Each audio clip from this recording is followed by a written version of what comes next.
Welcome to Netrush Report, your ultimate home for everything tennis. From Grand Slam drama to off-court controversies, we bring you the stories that matter beyond the scoreline. If you love tennis and the bigger narratives shaping the sport, make sure to subscribe, like this video, and join the family. During an interview with Boardroom, Aryna Sabalenka was asked, if you were in charge of the WTA, what would be the first change you'd make? Her answer? Immediate revenue reform. She said that the fact tennis players earn 20% of revenues while NBA/NHL players earn around 50% is a joke. Sabalenka's frustration isn't about her own paycheck. As one of the highest-paid tennis players in the world, ranked 5th by Forbes in 2025, she already earns tens of millions through endorsements and prize money. But her concern is with the systemic gap that leaves the majority of tennis professionals living paycheck to paycheck. Let's break this down clearly. Tennis revenue split. Around 20% of total revenues go to players. NBA, NHL, MLB revenue split. Around 50% to players through collective bargaining agreements. That means if tennis were structured like basketball, players' earnings could double overnight. But here's the twist. Unlike the NBA or NHL, tennis doesn't operate as a single league. It's a fragmented ecosystem with multiple governing bodies, the ADP, WTA, ITF, and Grand Slams. Each entity guards its own revenue streams. Grand Slams rake in hundreds of millions annually. For example, the US Open 2024 reportedly generated over $450 million in revenue. Yet the prize money distribution remains top-heavy. Early round losers take home sums that barely cover travel, coaching, and hotel bills. Sabalenka's point isn't just about fairness. It's about sustainability. If rising stars can't afford to stay on tour, the entire sport risks stagnation. While stars like Sabalenka, Alcaraz, or Djokovic are cashing in millions, the reality for a world-ranked 150 player is stark. Travel expenses, $40,000 to $60,000 annually. Coaching and training, $70,000 plus. Equipment, physiotherapy, nutrition, hotels, another $30,000 to $50,000. Add that up, and you're looking at well over $150,000 a year just to stay competitive. Prize money for a first-round US Open loss in 2025? Around $80,000. That might sound like a lot, but when spread across the year, it barely breaks even. Many rely on part-time coaching, local sponsors, or even crowdfunding just to stay on tour. Sabalenka is essentially speaking for these players. She knows the sport can't just serve its superstars. It has to be viable for the middle and lower tiers. There are 4 major reasons tennis struggles with fair revenue sharing. Fragmentation of governance. The ADP, WTA, ITF, and slams all pull in money but distribute unevenly. There's no unified league. Lack of collective bargaining. Unlike NBA or NHL players, tennis pros don't have a union negotiating collectively. Over-reliance on endorsements.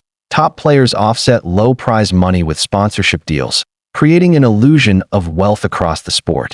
Traditional resistance. Tennis has been slow to modernize. From scheduling to broadcasting rights, old structures dominate. Sabalenka is not just criticizing prize money. She's pointing out a systemic imbalance, one that punishes players for not being in the top 20. Let's be clear, Aryna Sabalenka is thriving financially. According to Forbes 2025, prize money, $12 million plus this year. Endorsements, $15 million. Brand partners, multiple high-profile deals with companies she says value improvement, excellence, and family-like connections. Her current status gives her a platform to speak without fear. She doesn't need more money for herself. She's fighting for structural change in the sport she loves. Sabalenka revealed she values working with brands that share her drive for excellence. She seeks partnerships that feel personal, family-like, and growth-driven. This is important because it contrasts with how most athletes approach endorsements as purely financial. Sabalenka frames them as mutual growth stories. This mindset makes her criticism of tennis economics even more powerful. She isn't against commercialization. She's against players not getting their fair share of it.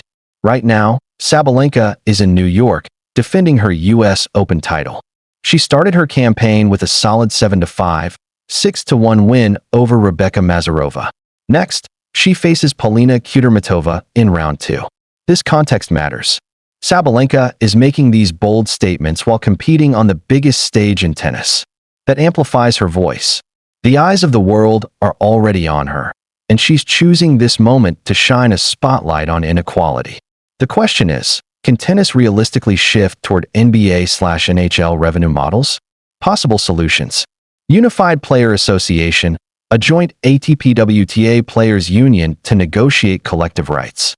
Revenue pooling, centralized broadcasting deals, then distributing evenly.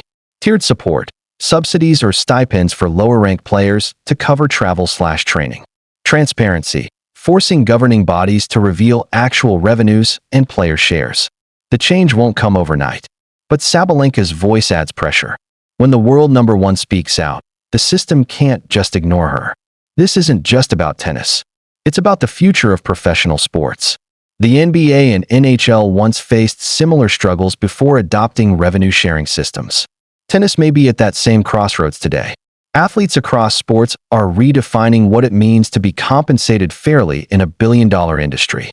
Sabalenka's stance reflects a larger cultural shift, athletes demanding accountability from the very institutions built on their talent.